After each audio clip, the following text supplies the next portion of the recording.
Hello again, it's Marguerite Wild, and welcome to my channel, Take a Walk on the Wild Side, and welcome to my place again. So yesterday I did a video on just introducing myself and how I ended up working for a work from home call centre named Probe, and yeah, just a bit of my life story. So today, straight into it. What's it like working for Probe? They have rotating shifts, so you could be working. The earliest I work is like 8 o'clock, 8 till 5, and then the following week it might go up to 9 till 5:30, and then 10 till 6, and then 11 till 7, and then the latest I work is 12 till 8. So I don't really like that 12 till 8 shift, but sometimes you've just got to suck it up and do it. But overall I'm quite happy with the shifts. As I said yesterday, once a month you might have to work on the Saturday, but you always have the opportunity to offload that shift to someone who'd like to do it, which I always do. And I tend to also, the RDO is on the Thursday, so I offload the Friday. The rostered day off is the Thursday. I offload the Friday and the Saturday, and have a lovely long weekend, super long weekend once a month. So that's what I like to do. Now, a problem with that I didn't like working for Probe was the micromanagement, because as I said yesterday, I'd previously been a teacher and a disability worker and a servo chick, and most of the time I could run my own show doing those things. So especially the teacher, once I was in the classroom, I would definitely run my own show. As a disability worker, I was often with the client alone in their room while they were watching TV or whatever they wanted to do, and then I would be running my own show. And as a servo worker, well, of course you're totally surrounded by cameras everywhere watching to make sure no one steals any cash. But especially in the night shifts, I'd often have to work all night, 12 midnight through to 8 a.m. in the morning, which was a killer of a shift. But the good news was it was fairly quiet. Hardly anyone came in the little town where I worked, and I could definitely run my own show there within reason. But then I started with Probe, and it's micromanagement to a very extreme level. So it all depends on your team leader. The first one I had only lasted for 2 weeks. I'm not really sure what happened there. But then we got another one, and she was an extreme micromanager. Like, when you're working from home, you wouldn't expect that your boss would be able to be so over everything that you do. But it was like this girl was over my shoulder the whole time. I mean, the team leaders can see on their screen when you're in away status and when you're on a break, when you're taking a call or when you're phoning someone back. All the information is there for them. And away time, you're only allowed to have 10 minutes a day, which is pretty hard to stick to, because, you know, if you need a toilet break, you know, it takes time to get in there and do what you have to do and come out again. There's a good 3-4 minutes gone just for starters. And then if you have any interruptions during the day, as sometimes we do, the time adds up quickly, and then you've got the boss on your back that you've gone over your 10 minutes away time. But yeah, the micromanagement was very hard to get used to. I even had this team leader when I was in away status for whatever reason. Suddenly she's ringing me. Why aren't you on the phones? And I'm like, give me a break. I had to do such and such. Yeah, so I didn't enjoy that bit. But then she left and I got a new team leader, and she's still over everything that's going on. But I don't feel like she's on my back like I did that second team leader. So yesterday too, I was talking about the different places we'd bought, and I thought you might be interested. Prices in Australia then compared to now. So when I was 25, we bought a house at a little town called Greta, which is 50 minutes out of Newcastle. Newcastle's about an hour and a half from Sydney. And so we were out on the outskirts of Greta because that's all we could afford at the time. And we bought that house for, this is going back to 1990. And we bought that house. It was a 3-bedroom with a big backyard and a combined dining kitchen, very big and spacious, and a huge lounge room. And we bought, the acreage was like a 1/4 of an acre block. It was a big block, and we bought that place in 1990 for $72,000 and lived there for 7 years, and then had to sell, and we sold for 75, so we made a pittance, but it was something. And then we were out of the housing market for many years. It took a good 10 years to get back into it, and that's when we bought our little acreage for $140,000. That was 32 acres up at Hickey's Creek. And we sold for $140,000, so we lost money there because we'd done quite a bit to that place. But yeah, we just had to sell at the time. However, in between times, we purchased 161 acres there at Turner's Flat, west of Kempsey, with a little log cabin on the top. And I spoke yesterday about life in that log cabin. I forgot to mention, as well as having no toilet or shower, we had no electricity for 6 months.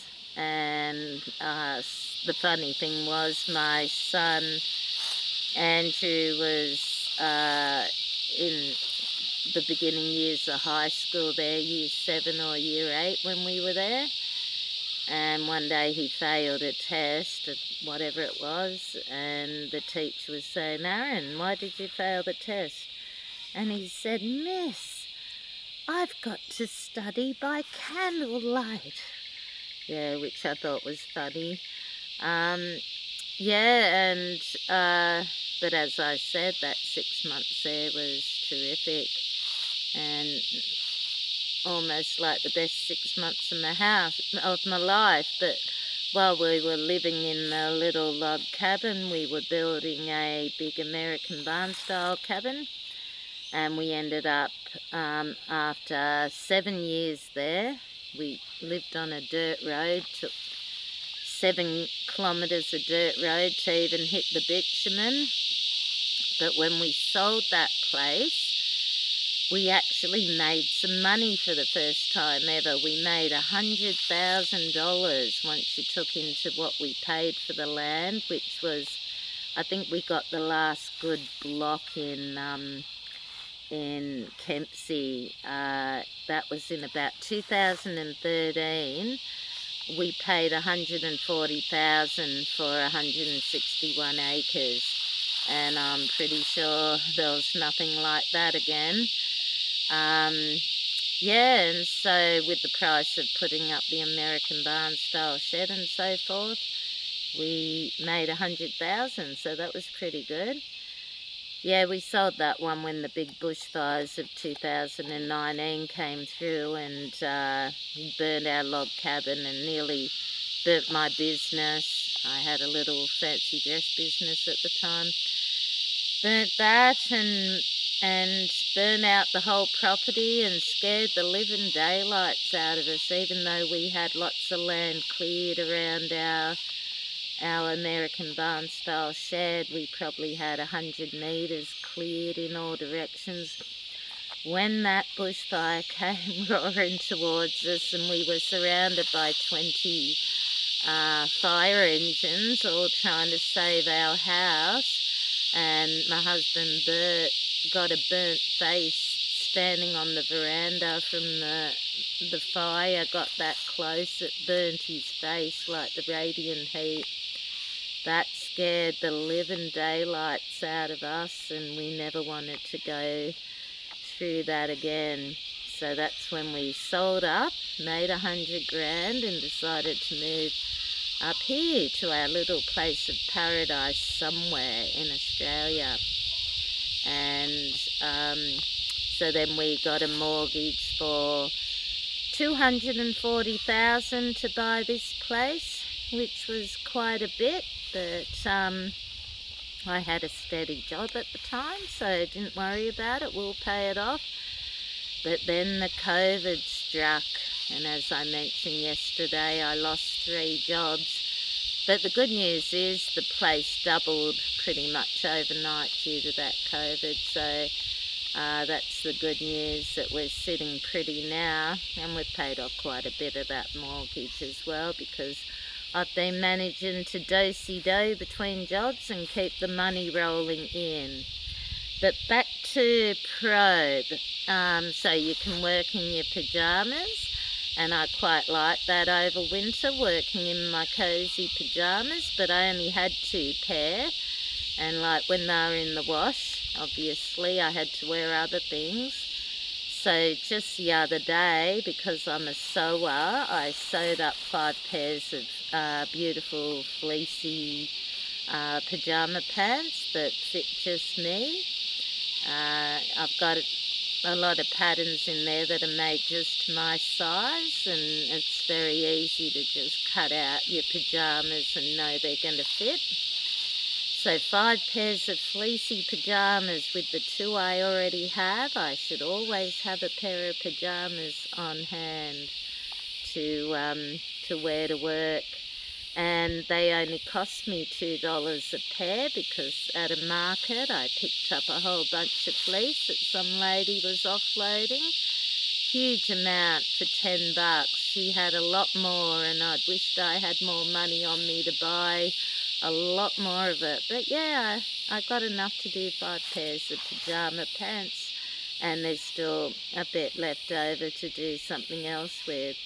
So that's what I do in my spare time. I sew and create and cross-stitch and embroider and all kinds of things that I latch hook, and yeah, I've got a huge array of hobbies in my craft room, which is also my office.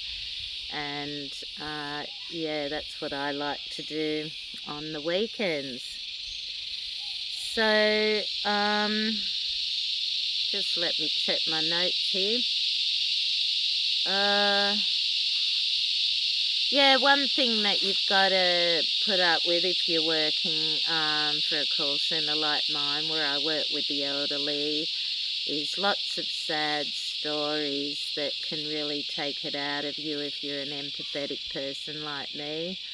If you're someone who doesn't give a crap, happy days. But I'll tell you just one of the stories. Just the other day, an old lady rang. She was 80 years old and facing homelessness. She had to be out of her rental. The rental situation is just ridiculous in Australia. I don't know about other parts of the world, but our government in their wisdom, has been bringing in near 1 million migrants a year. Well, where are you going to put them all when there's not enough housing for the Australians who are already here? So anyway, lots of homelessness going on. And this 80-year-old rings up and she's facing homelessness and wondering what I can do for her. Well, not a lot. She'd hurt her shoulder, so she was unable to clean her rental, and the landlord wasn't happy at the state it was getting in.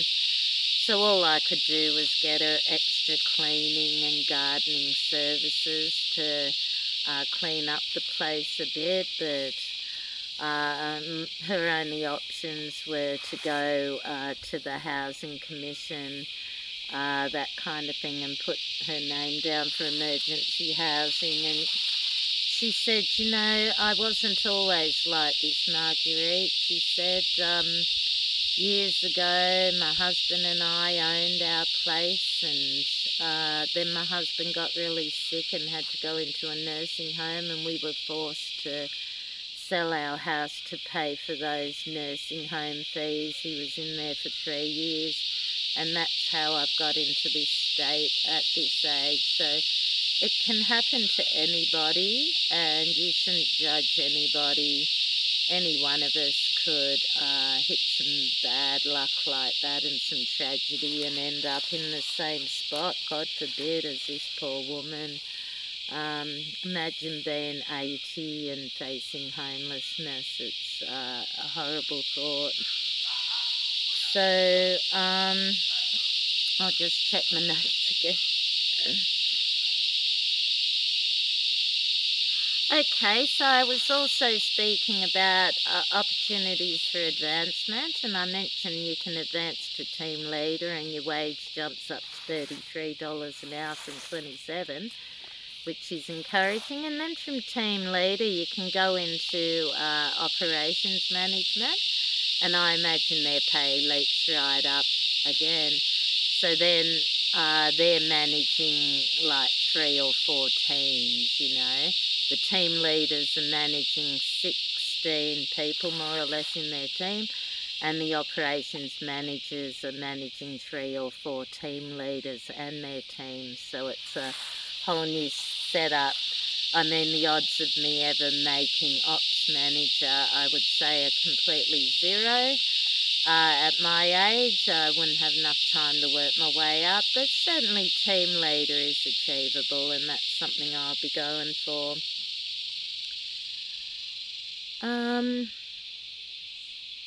There's also different sections you can work for in Probe, so you don't have to stay on the calls. You might go into the quality area and start qualitying your colleagues, or you could go into service desk and help your colleagues and the customers there, or you could be in IT, so and education. There's lots of different avenues that you can work for. Your pay may go up a little bit, I'm not sure if you're working in these other sections and off the phone, but there's something for everyone in Probe. There's for however you are, there's a place for you. So it's the other thing about Probe, it's very fast paced. You've got to be able to handle that. So the calls are just going all the time, your team leader's corresponding with you, colleagues are asking you questions, you're checking this, you're checking that. Yeah, your brain's going all the time, so after work, like now, I feel a little washed out from the brain going all the time. But that's okay, I'll just chill tonight and recover again for another day tomorrow, and tomorrow's a shorter day, being Tuesday. And the other thing I wanted to mention is they're very pedantic about your notes. Your notes have to be, sorry, mosquito, your notes have to be top notch. You'll fail quality if your notes aren't perfect, word perfect, grammar perfect. and that you list down absolutely everything that was said and done on the call. So it took me a while to get my notes in order.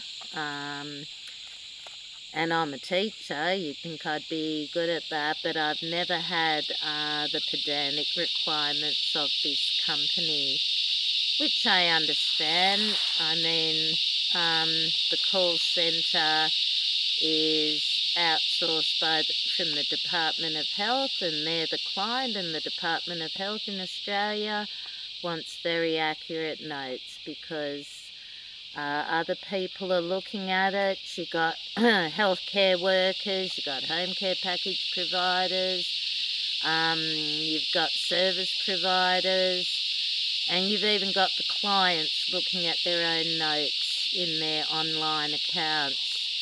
So if your notes are a bit dodgy, it wouldn't look good for the company. So I fully understand why they do it all.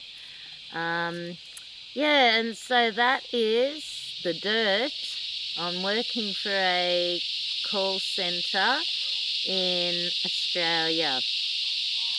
And I'll come back tomorrow and I'll do another video. That's it for today. But I'd just like to thank you for coming to my place, coming to Marguerite Wild's home. I'll end up filming in different places of the property so you can see other places too, make it interesting. But today I just wanted to sit down on the bench and tell your story. So I hope to see you again. I'll make another video tomorrow and see what else I can come up with. Okay, thank you. Thanks for coming around. Bye.